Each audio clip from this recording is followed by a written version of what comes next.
Will Chisa be busted in Lahai Roi? Let's talk about it. My name is Juice, and let's get into it. So, I think it's time to bring up this topic, now that we have all of the attributes revealed for the 3.0 characters, and as we know, Chisa has released in a somewhat awkward state. She ended up being a downgrade for Zani teams, even with their signature weapon, because Zani's not able to proc Chisa's signature weapon, because Zani herself doesn't apply Spectral Frazzle, and Chisa Sig synergizes with characters that are able to apply a negative status themselves. So unfortunately, Chisa's not really all that good for Zani, and in Cardathea's case, she did end up being an upgrade. However, in Cardathea's best in slot team, it's only a minor upgrade, and if you don't have Shakona, then she ends up making your Cardathea feel playable. Not to an insane extent, but she makes her feel good enough without Shakona to the point where you can feel like using her, and it's not going to feel absolutely abysmal, so at least there's that.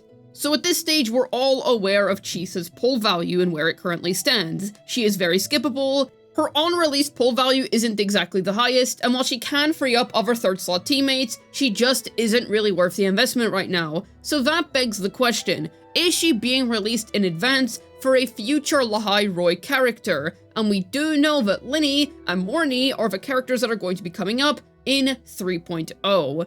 Well, I will say this, we have seen in the past characters releasing ahead of time, sometimes for the better, sometimes for the worse. In Cantarella's case, she came out early, and while she did have some teams that she could work in to a decent extent, she didn't really shine until Frolova came out, but when she did, she ended up having a good best-in-slot team. She is still quite a niche pull, but if you want Frolova's absolute best-in-slot performance, then she is a perfectly fine investment to make. In Roshia's case, she did release as a Camellia support, but ended up being outclassed by Sanhua for the most part, and even though she did eventually get a new slot in within Frolova teams, she was basically equal to Shorekeeper there, and then eventually got kicked out by Cho Yuen. So, with that in mind, I wouldn't exactly go forward and say that Chisa is suddenly going to become busted someday, because we've seen how it played out with Roshia, and she basically just never became good. In Cantarella's case, she did eventually become good. She stayed niche, for sure, but for people who really like Frolova, she is definitely a good investment. So it can go both ways,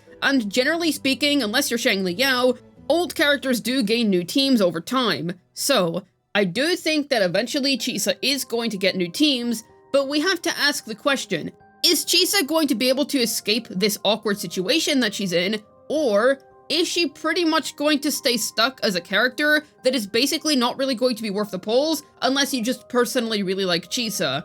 Well, the thing is, I do expect her to gain a new team, but I'm gonna be completely honest, I don't think Chisa is ever going to get a value upscale so significant that she is going to become a necessary character, or that she's going to become some insane pull on your account. She might get better to a point like Cantarella, where she ends up being good but still a niche investment, but I don't think she is ever going to become truly meta, and let me explain why. First of all, in regards to the 3.0 characters, we have basically no information on them right now, and it would not be fair for me to say that they're going to do this or that, because we literally do not know, but I am personally expecting them to focus on some kind of 3.0 gimmick. Now, considering Renacita and how Phoebe is the one that introduced negative statuses properly in 2.1, there is a chance that we don't actually get whatever the 3.0 gimmick is within 3.0 itself. It could just be teased the way it was in Renacita, with Spectral Rover having Spectral Frazzle mechanics, but not really being able to properly utilize them anywhere. That could be the case. But for the most part, I am expecting them to either create two characters that are going to be decently accessible, or just better for accounts in general, as opposed to being negative status characters, because those tend to be quite restrictive, and new players are going to be flooding in during 3.0, because it is just my personal expectation that Kuro is likely to throw out a bunch of advertising during this time, because after all, it's going to be a huge patch and they're going to want to bring in a lot of new players. So because of that, they are probably going to want to make an accessible main DPS, likely Linny because she was the first dripped character for 3.0, and I don't really think that negative status characters are all that accessible, because even if they do release with a character like Spectral Rover in Phoebe's case, where she did end up having a really free-to-play friendly team on launch, there is always going to be a premium 5-star release for them down the line that they are basically going to borderline need in order to feel like a good character to play. So I just don't think that Linny is going to be the character to help out Chisa enjoyers. And as for Morny, she was the second dripped character, so I personally expect her to be a support, simply because Kuro Games generally follows the structure of releasing a DPS first in a patch,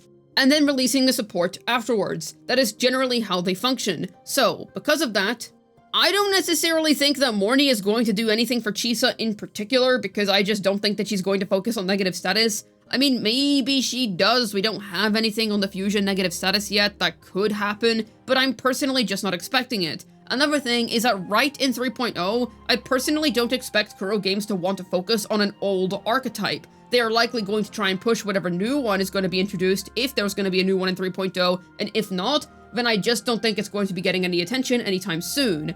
Now, what if it gets attention later on? Maybe. It very much could, because like I said, I am expecting Chisa to gain a new team. I am expecting Chisa to get a little bit better at some point, but I don't necessarily think she's going to get so good to the point where she's going to be a must. Because honestly, I kind of just expect it to be a similar situation to Roshia and Farlova teams, where yes, it is a brand new best in slot situation, however, Shorekeeper could be used and you really wouldn't be missing out on much. That is just my personal expectation at least. And listen, I will say that future negative status characters will be designed with Chisa in mind, but I don't necessarily think that they would balance an entirely new DPS around a third slot teammate. We know how the whole negative status thing works at this point. It is the second slot that matters the most in these teams. They are integral to having them work in the first place.